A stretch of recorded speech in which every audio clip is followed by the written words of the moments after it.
What is up, everybody? Solomon here. I hope you guys are all having a fantastic Monday. I'm going to try to keep this video short if I can. I will say that, I hope that you guys were able to withstand this turmoil that happened this weekend in the market. If you want to check out technical analysis, I'm not affiliated with them in any way.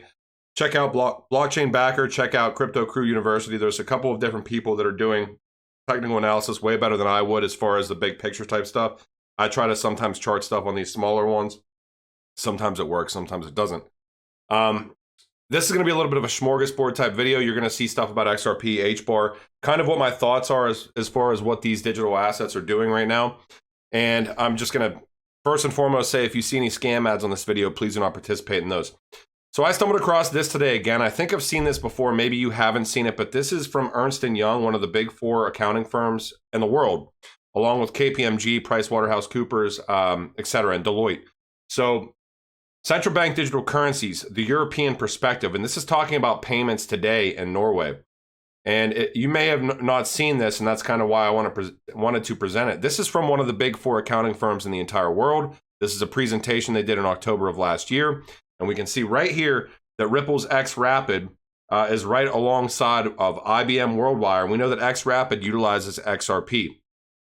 And Finality, crypto, CBDC, we see the legacy system Swift there. So just interesting to show you guys. And we do know that XRapid, if you pay attention to what Ripple's product line has kind of merged into this consolidated type thing called on-demand liquidity, which essentially can use all of the different platforms in one, depending on what the use case needs to be for each particular client and the regulatory blah, blah, blah, et cetera, across the board. So it essentially rolls it all up into one product.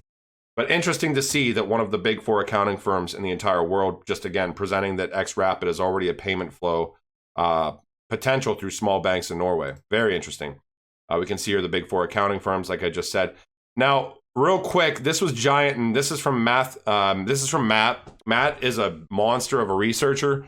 He found this morning, and I retweeted it. I really don't retweet a lot of people's stuff sometimes as far as research, but Matt, Darren, Bank XRP, you'll see on here. Kevin Cage posts really good stuff. There's I Am Legion. I mean, God, I could Stewart XRP. I could go through run the gamut here, right? Matthew Liny, if you are new to this channel, and if you like this content, hit like and subscribe. I very much so recommend, if you're on Twitter, following this gentleman. He's a stand-up guy and he posts good stuff on a consistent basis. Bank of England and Ripple partner, now offering settlement using distributed ledger technology for omnibus accounts. This came out today. I vetted this out as well. This was a brand new thing that just came out. We do know that the Bank of England had stated, Victoria Cleland, who was running the real-time gross settlement renewal program through the Bank of England, essentially stating that the RTGS renewal program, which is real-time gross settlement, will not be built upon distributed ledger technology, but it will be able to interoperate with it. Which interesting to me is that the Bank of England did a proof of concept with Interledger Protocol and Ripple back in, I think it was 2016. So how would Bank of England's renewed real-time gross settlement system be able to interoperate with distributed ledger technology without an interoperability protocol like the Interledger Protocol? Very interesting. If you do your research, and Ripple invented the Interledger Protocol and then gifted it to the W3C, which essentially runs the internet, right? Bank offers a variety of models that enable payment systems to settle in central bank money. These range from the real-time settlement model used for CHAPS to the net settlement arrangement, et cetera, et cetera, et cetera. This talks about the RTGS renewal blueprint, which enables the renewed real-time gross settlement system to interface with a wider range of payment systems, including those, and this is the important part, utilizing distributed ledger technology, which is gigantic. So the Bank of England essentially is telling you their renewed real-time gross settlement system is going to interoperate with systems built upon DLT. And we know some of these systems built upon DLT utilize digital assets that are inherently invaluable to these platforms that need to be utilized for the platform to continue to run and operate. Gigantic find by Matt. Can see up here, Bank XRP, kind of another find that he found here, UK to lead digitization of finance with central bank digital currency task force and support for new technologies and infrastructures. I do believe there was something that came out with Finality today as well. Maybe this was it. Let me scroll up here. There was some interesting stuff, and then I'll get into the rest of this. I'm trying to make this quick. That's why I'm talking fast. MasterCard. So we see the digitization narrative rolling out across the board, and it's been rolling out for years now. But Central Bank of Iraq payments digitization through MasterCard now, which is crazy. Okay, so this is the one that I found here. I don't know why this slide didn't pull up when I pulled it up on the first page here. But this is central bank digital. This is the same presentation through Ernst & Young, and I may have missed this in the first place. But there's like spelling errors and stuff in here, but it's a legit presentation through Ernst & Young, through an individual through there. Central bank digital currency, CBDC, and private bank coins, programmable money in the token economy. And what do we see right there? I think that's XRP, right? I'm pretty sure that's supposed to say theta. I don't know what theta is, unless I just am completely blind on that. But yeah, interesting. I do want to give a shout out to Wayne at unruly_boss99. This is not the first time this dude has shared Hedera Hashgraph information with me before. This is what he shared with me, though. This is through Delaware, and it's essentially stating that Hedera Hashgraph LLC is regulated by the U.S. Securities and Exchange Commission. Now, what I will say about this is that I believe that Hedera Hashgraph, this company portion of Hedera Hashgraph, probably has to register with the SEC. I don't know if this is giving regulatory clarity towards HBAR. I doubt it, but it's very interesting. And let's pay attention to everything that Hedera Hashgraph is doing, because I believe that they are an absolute monster. They're a behemoth whenever it comes to what's going to be developed in this space. Interestingly enough, with Hedera Hashgraph, they passed 1 billion transactions like a year after launch, and it took Ethereum, I think, 6 or 7 years to do that, 5 or 6 years to do that. So I think it was like 5, because when did Ethereum come out? Like 2016, 2015? So like 5 or 6 years, and it took Hedera Hashgraph a year. So very interesting. Now, what I will say is the rest of this video, if you like this, great. If you don't like this, fantastic. I am not a financial advisor whatsoever. The only platform that I've ever been affiliated with, and even project in the space, was Unstoppable Domains. Now, if you do want to check out Unstoppable Domains, they are going to be rolling out a premium list from a finance perspective tomorrow. They essentially are selling these crypto domains. They have these premium ones that go on sale. I'm shilling right now, right? I never show them, and I've been an affiliate with them forever. When's the last time you heard me talk about them? But premium domain names going on sale, I believe, tomorrow. The link will be down in my description. And these ones are going to be dealing in finance. These things do sometimes go like hotcakes from what I've seen. Some of these get bought up and they get sold almost immediately. I like the King Solomon.crypto one. I have that one. I need to actually get into using that more instead of just researching. But check out Unstoppable Domains. It's essentially about not interoperability, but an ease of use as far as blockchain is concerned. And I think that anything that is going to enable the mass populace to be able to come into the space is very important. But back to the point here. So if you want to check that out, check it out. If not, I really don't care. I'm not affiliated with any of these projects, these small caps, but I am trying to look at trends. My utility bags have been packed for a long time. I'm not screwing with those. XRP, Quant, HBAR, Link, ADA, Algo, all these ones, right? I don't touch them. And to be completely transparent, I posted on Twitter, I actually cashed out my initial investment in crypto like for the past 3 years yesterday. I actually sold 2 days ago, right before that market turmoil occurred, and was able to cash out my initial investment. I am not holding in fiat. My plan with that initial investment cash out is to pay off things that I know that I need to do in my house, and just completely liquidate those funds that I get, as well as maybe a car payment or something like that. I'm not rich, but I have worked my ass off in this space to be able to get to that point. So now I'm trying to look at trends. And the big thing that I did for the past 3 months was kind of stick to my own research type thing. And I think maybe that was a little bit of a mistake, because we've seen something like Safe Moon trending, which we do know that now it has like a $2 billion market cap. So am I buying Safe Moon? Certainly not. What did I do? Which is like the stupidest thing in the world, right? I went and I looked up other coins that had the name Safe in front of them on CoinMarketCap and CoinGecko. If that was the basis of my research for the past 3 years, I'd probably be in trouble, but we're in a hype cycle right now. So I looked up, what was it? Safe Mars, and I found Safe BTC. I think both of them were up like 80 to 100% when I found them, but they were so low that I ended up posting about them anyways. Extreme high risk. On a scale of 1 to 10, these risk levels are 1,000. I'm not recommending you buy these, but this may be a way, if you check out things that are trending, people that are coming into the space have no idea what they're looking at.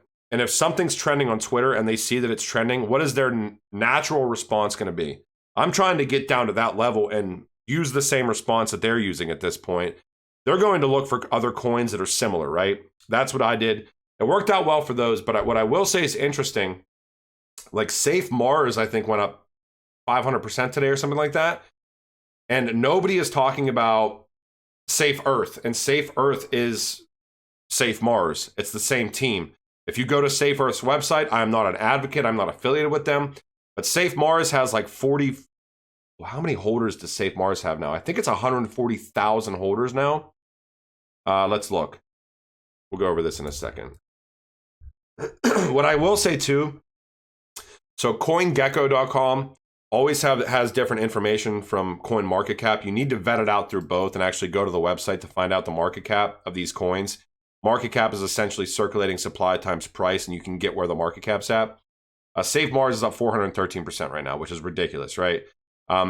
If I go to BSC scan right now, they have 156,000 holders for Safe Mars, right? 156,000 holders. So I found Safe Earth. I know that Earth Day is Thursday. As stupid as this sounds, it's the same team as Safe Mars, essentially. If you go to Safe Earth's website, fly to Mars. If you go to Safe Mars' website, it says back to Earth, and you can go to both the same places. Safe Mars is only, I think it's only on Binance Smart Chain. Safe Earth is only on Uniswap via Ethereum. You need to be cognizant of the fact that it's, low liquidity. I think $1 million in volume today. It was much lower earlier today. But yeah, Safe Mars. If I check out, let me check out Safe Earth. This is just how much of a divide there is. I don't even think Safe Earth's on. It's not on CoinGecko.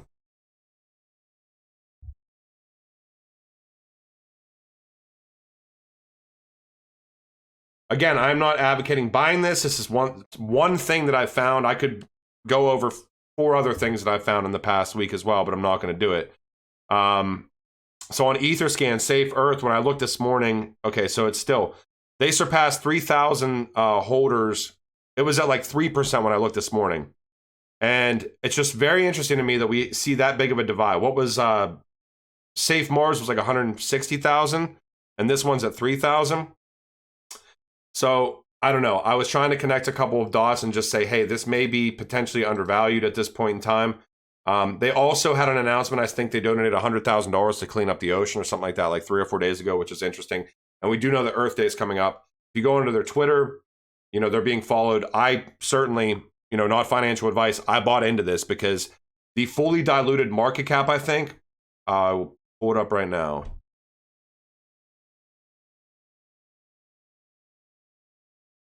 Wow, the volume is crazy high now.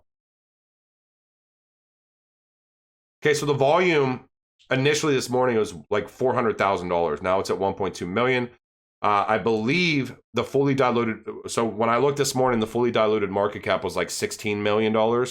Now it is at $19 million. I think circulating, this would put the market cap of this coin right around $8 or $9 million market cap. And you would have to do the math on Safe Mars because it's obviously way, way higher. I think Safe Mars is around $70 million market cap.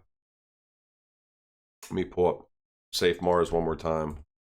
Again, I'm not advocating to get into this stuff. I'm just saying these may be like, when you see something that's trending and you're at this point in the market where everything is essentially hype, and I'm literally talking about investing into these small caps, which are extreme risk, probably not going to survive a bear market. Certainly don't invest more than you're willing to afford to lose completely in this market if you look into that.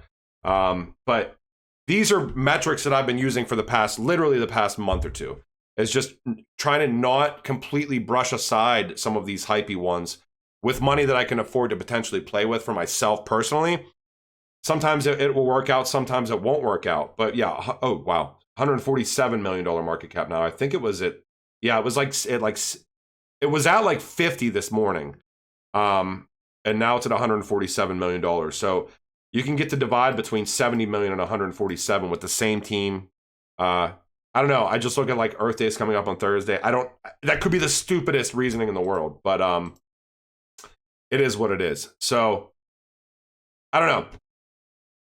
Kind of my thought process right now is this, and I'm getting asked all the time, and I'm going to leave you guys with this, is, a lot of people are getting nervous because we're seeing these dips now, but I think a lot of people are getting nervous right now too because, like, we had a 30% dip like 3 months ago, and nobody was nearly as nervous as when we just had this like 12 or 13% one or whatever it was, 16%. So we have a lot of money coming into the space that is not used to seeing these types of dips, et cetera, et cetera. So I guess my caveat to this entire thing is that I hope everybody's made money at this point in time. But people are, I'm waiting for it. I'm waiting for Bitcoin to have a blow off top and for all the coins that we love to go parabolic. I would love to see XRP go parabolic. I'd love to see HBAR go parabolic. But you have to consider, and I'm not saying this is going to happen, but you have to consider that just because that's happened in the past, that something like XRP and HBAR and Quant, the ones with history, I guess, would be XRP. Going parabolic is not a definitive thing that's going to happen. It's one consideration that you have to make in your mind. Just because it's happened historically, it does not mean that it's going to happen. I haven't sold any XRP. I still am holding my XRP. And I'm hoping that we have that blow off top from Bitcoin and then XRP goes parabolic. And I think that it still will. But you have to consider it in your head that it might not happen because we've already seen all of these. Like, do you think Safe Moon is a $2 billion market cap coin with that amount of a parabolic rise? Gravity always happens. These coins are going to go down. My biggest fear is that maybe the parabolic portion of the market has happened to an extent, and it's just the fact that we've been waiting for these utility coins to take off. And maybe it doesn't happen. Not saying it doesn't happen, but I'm saying you have to entertain the idea that it might not. And I think that we've all probably made money to this extent in this market. My plan right now, as far as what I'm personally doing with the utility coins, is I'm just going to watch Bitcoin. I'm in the positive with all of them at this point. I hope they go parabolic. Things like XRP and HBAR, it's going to be very hard for me to sell a digital asset like XRP at $1.20 or $1.30 because I was used to that dollar value valuation for XRP 2.5 years ago. And for me, would I rather just accumulate more at that point or watch it go back down? I have no idea. But I think that we still have a run. I think that XRP and HBAR and all these digital assets that we love from a utility standpoint still do run. All I'm saying is you have to be somewhat rational in this market and just consider the fact that just because something happened in the past three times is not a big indicator for anything. You have to consider the fact that it might not happen again this time. I certainly believe that it will, and I'm hoping that it will, and I hope that it happens for all of you guys, but we all have to try to start managing risk. I'm not advising you guys to go out and buy these small cap coins, but what I am saying is that's what the trend is right now, and not to call it dumb money, but new money in this space is doing that. So why would I go against that trend at this point? I've been fighting that trend for 3 months. I fought it with Doge. I told people not to buy Doge at 8 cents. What an idiot I am, right?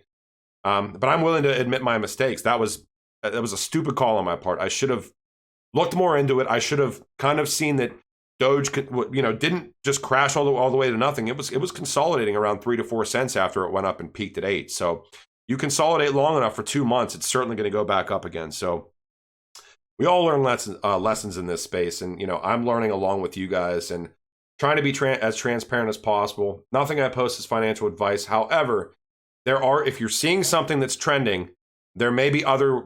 And if you're like Safe Moon trending at $2 billion market cap, can that go up? Certainly. But what are other people looking for whenever they see something like that trending? They're like, well, what's the next one? And the logical step from like the most remedial standpoint I could come up with, as stupid as this sounds, and I would never tell like friends and family this is a metric, look at something that just looks or sounds similar. Honest to God, how dumb does that sound? It does sound dumb because it is. But it's not, because I just watched something go from up 80% to 400% today. So I don't know. This market's crazy, guys. Ladies and gentlemen, I love all you guys. I'm just trying to be as honest as possible with you guys. And if you guys have any questions, I always try to field them. I know I said this was a short video and I'm just rambling at this point in time, but yeah, I appreciate all you guys. I respect all you guys. Be careful in this space. You have to kind of entertain every possibility. And if there is news tomorrow, I will certainly present it. I'll do a live chat in this as well. So if you guys have questions in this, I will field them. So, all right, I'll talk to you guys later.